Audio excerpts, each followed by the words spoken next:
Hello again, everybody. I'm back with another video related to the bending stress. And this is just a continuation of that problem that I showed you in the second video, actually, under the name bending stress 2. So in that video, you guys recall that I showed you how to use parallaxes equation and also how to locate the centroid and then use parallaxes equation to find moment of inertia. So remember, for this T-beam with the dimensions that we had in the previous video, we ended up getting the centroid 5 inches from the bottom of the beam. Remember, we picked this as the reference line. So Y bar became 5 inches. And then we also calculated moment of inertia with respect to the centroidal axis, the neutral axis of this T-beam. And it came out to be 60.67 inches to the power 4. That's where we used actually the parallaxes equation. So now I want to show you, I want to continue with this beam, and I have given you the loading here now, right? And the this is what we call an overhang beam. We have just a uniform load covering 120 inches of the load. I purposely picked the units of my distributed load to be in pound per inch, so we not going to have any problem, hopefully, with the conversion. So W is the unknown here. Find maximum W such that, given that your allowable stress in tension is 20 KSI and allowable stress in compression is 60 KSI.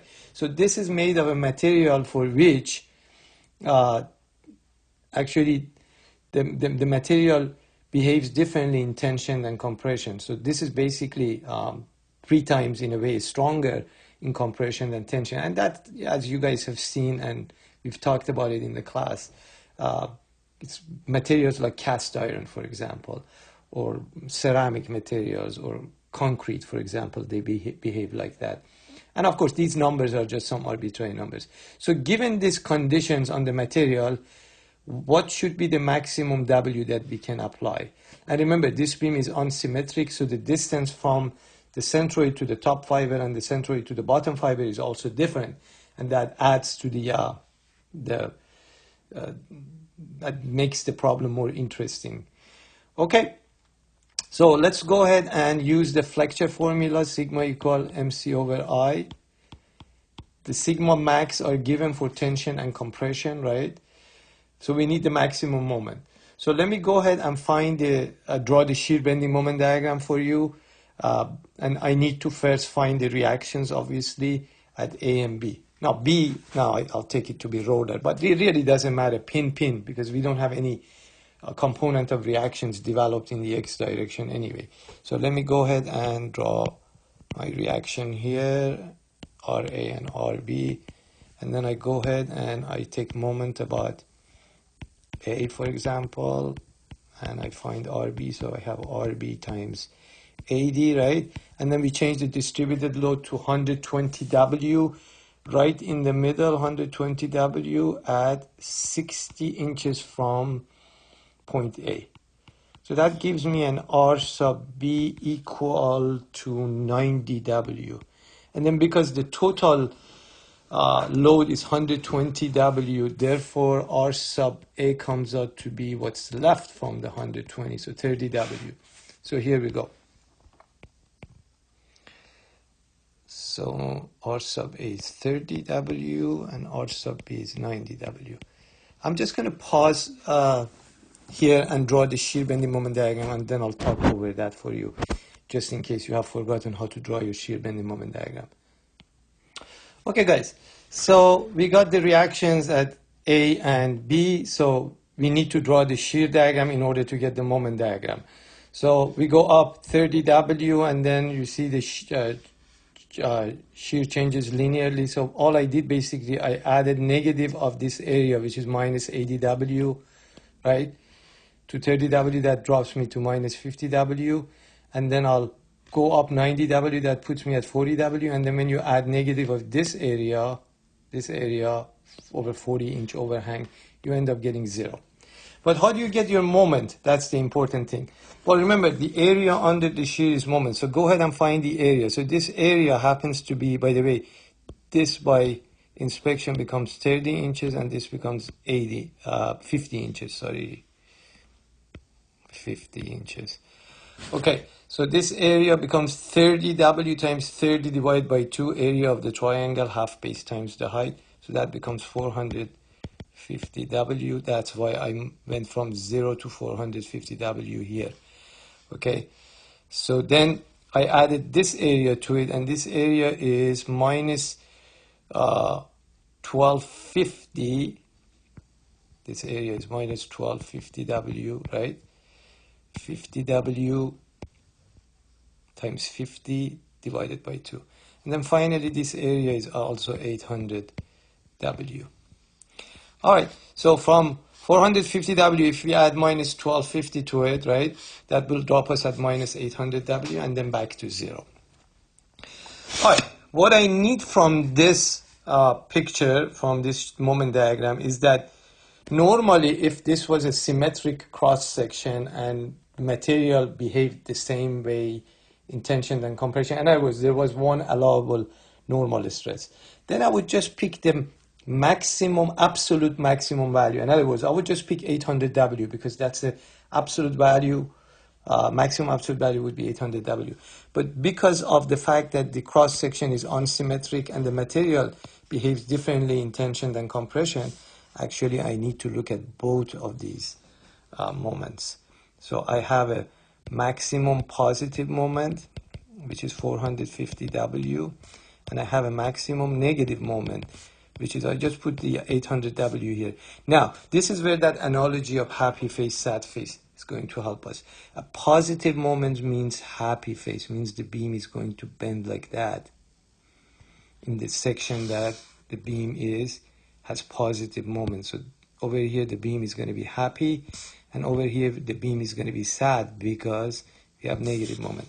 Anyways, back to here, you see top fiber for this here would be in compression, the bottom fiber would be in tension. But for this moment, just the opposite happens. It's negative. So top fiber is in tension, and the bottom fiber is in compression.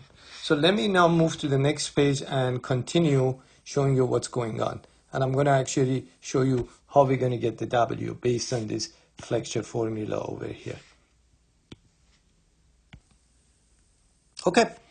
So I transferred all the information that we had on the last page, like the, the maximum tensile stress, maximum compressive stress, the location of the centroid, and moment of inertia over here. So I have the moment of inertia right here, and we know the distance from the centroid to the top fiber. So I call that actually C1 and C2. So the distance from the centroidal axis to the top fiber, I call that C1, so we can refer to it, and that's 2 inches. And then from the neutral axis to the bottom fiber, 5 inches, and I call it C2. Okay, so remember, positive moment causes will give you a happy face, so the top fiber would be in compression, the bottom fiber would be in tension, and negative moment would be just the opposite. So using this flexure formula here, sigma equal MC over I, what I did, I came over here and I said, look, if I want to find the compressive stress that happens on the top fiber, since it happens on the top fiber, I have to go from here to the top fiber, so I have to use C1. So I have MC1 over I. So then I plugged in 60,000 for compressive stress, right? My maximum moment is 450W. My C1 is 2 divided by 60.67, and I got a W. Remember, the unit should be pound per inch.